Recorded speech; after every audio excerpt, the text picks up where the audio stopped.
अब हम सब मैक्सिमम 70-80% लोग कमर्शियल आस्पेक्ट से काम कर रहे हैं। तो बजरीगर में आप नहीं समझते कि आपका बर्ड 50 का, मेरा बर्ड 30 का, XYZ किसी और का बर्ड 15,000 रुपये का है।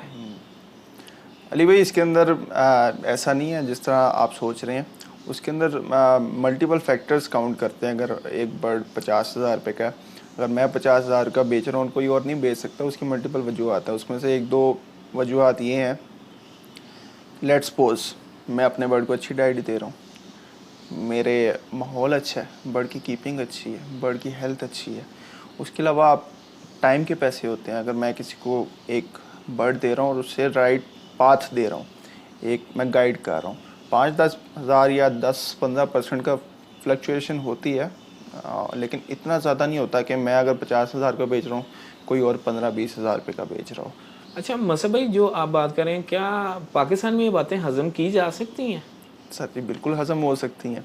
उसमें उसकी वजह, मेन वजह ये है कि अब हम इंटरनेशनली चीज़ें लेके चल रहे हैं। हम इस स्टैंडर्ड पे हैं कि इंटरनेशनली चीज़ें लेके चल रहे हैं। उसकी बुनियादी क्या वजह है कि आज हम इंटरनेशनली?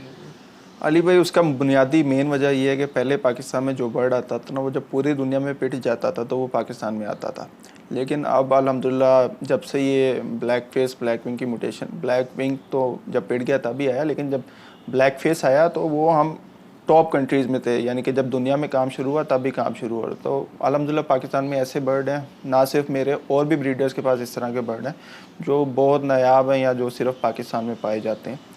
जी बिल्कुल ठीक। तो अब कैसे आप एक, चलें टॉप वेरिएंट पाकिस्तान का आप बैठे में, ठीक। आपसे अगर मैं सवाल पूछता हूँ कि बताएं इंटरनेशनल स्टैंडर्ड को देख के हम अपने क्या गोल्स बनाएं, और उसको, उस गोल्स को सेट करने के बाद कमर्शियल एस्पेक्ट कैसे बीच में फिट करें? इसका अली भाई मैं जवाब इस तरह दूंगा, हम क्यों कहें इंटरनेशनल स्टैंडर्ड हम क्यों फॉलो करें। अगर हम अपना ही स्टैंडर्ड एक दें, जिस तरह मैं आपको मिसाल इसमें इस तरह दूंगा, मैंने लिस्टिक ब्लैक फेस ब्लैक जो मेरे पास प्रोड्यूस हुआ, मैंने 2-4 लोगों से जो बहुत रिनाउंड ब्रीडर हैं इंटरनेशनली, उनसे जब ये वर्किंग मैं कर रहा था तो मैंने उनसे डिस्कशन की थी कि ये बर्ड किस तरह का लगेगा। तो हर किसी ने यही बोला था कि ये बर्ड फ्लॉप है। लेकिन अल्हम्दुलिल्लाह आज जब एक विजन था, एक उस पर काम किया, तो वो इतना खूबसूरत बर्ड बना कि ग्लोबली उस बर्ड को बहुत ज़्यादा रिकग्नाइजेशन मिल रही है और लोग तरह तरह के नाम दे रहे हैं, टाइगर मार्किंग हो रही है।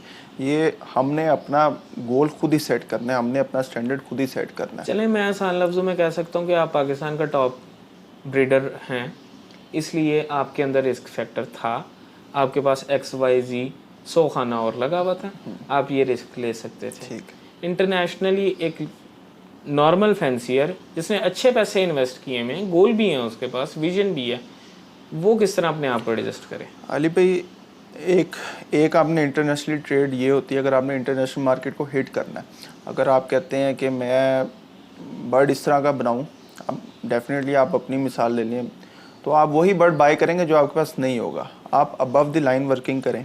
अगर जिस तरह ब्लैक फेस चल रहा है मार्केट में, तो आपके पास ब्लैक फेस इम्प्रूव साइज़ में होना चाहिए। आप फिर किसी को अपनी प्रोडक्ट दे सकते हैं कि यार अच्छा मेरे पास क्वालिटी बर्ड्स हैं, मेरे पास इसमें मैं क्वांटिटी का फैक्टर लाजमी ऐड करूँगा, क्योंकि जब तक आपके पास क्वांटिटी नहीं है ना, आप इंटरनेशनल मार्केट नहीं हिट कर सकते। इस साल काफ़ी मुझसे ऑर्डर्स इसीलिए मैंने डिनाई किए थे, क्योंकि क्वांटिटी नहीं थी। तो आपको क्वालिटी भी, चीज़ भी अच्छी बनानी पड़ेगी और इन क्वांटिटी बनानी पड़ेगी। दूसरी जो कैटेगरी है, अगर कोई नहीं अफोर्ड कर सकता, तो फिर उसे फिर जो नॉर्मल जो चीज़ें कमर्शियल हो जाती हैं, आप उसे लेके चलें, और वो भी इंटरनेशनल, वो लेकिन वो ट्रेडर टू ट्रेडर ट्रेड होती है। आपसे कोई ब्रोकर लेगा और वो एक्सपोर्ट करेगा। बिल्कुल ठीक। तो कुछ इंटरनेशनली गोल्स पर आप अब काम कर रहे हैं, जी। तो थोड़ा सा शेयर कर लें, चलें दिल पे हाथ रख के। अभी फ़िलहाल ब्लैक फेस ब्लैक विंग जो एग्जीबिशन है उस पर काम हो रहा है। अच्छे साइज़ में ब्लैक फेस होगोरोमो, अच्छे साइज़ में ब्लैक विंग होगोरोमो, अच्छे साइज़ में डन फेलोज, अभी इन चीज़ों पे, और एंड में इनका कॉम्बिनेशन, ये चीज़ें चलेंगे। बिल्कुल ठीक। और आप क्या समझते हैं, पाकिस्तान पिछले 3 साल के बाद आज के दिन में जहाँ खड़ा हुआ है, इंटरनेशनली क्या बेहतरी आई है हमें? अली भाई मैं आपको बताऊं तो एक रिकग्नाइजेशन मिल चुकी है पाकिस्तान को। पहले आप देखते थे तो हर बंदा यूरोप को देखता था कि वहाँ पे क्या वर्किंग चल रही है और XYZ कंट्रीज़ हैं, लेकिन अब पाकिस्तान ने अपना ट्रैक खुद ही एक बनाया हुआ है। तो मेरे ख्याल में ह्यूज अचीवमेंट है। अगर हम कोई 50वें नंबर पे आते थे ना, तो अब हम प्राउडली कह सकते हैं कि हम दुनिया के टॉप 1-2 में हैं। 1-2 में? जी 5 में भी नहीं? नहीं, फर्स्ट पे मैं इजिप्ट को कैटेगराइज करूँगा, क्योंकि उनके पास एग्जीबिशन होकर वो बहुत अच्छे हैं। तो वैसे आप देखें तो सेकंड नंबर पाकिस्तान है। बिल्कुल ठीक कह रहे हैं। अच्छा मसद भाई, थोड़ा सा ये बताएं, म्यूटेशंस पुरानी हो जाएंगी। देखें, किसी ने फेलो एग्जीबिशन नहीं बनाया पाकिस्तान में। जी बहुत ये आम सवाल है, लोग कहते हैं फेलो एग्जीबिशन बनाया किसी ने, लेकिन भाग गई ना दुनिया।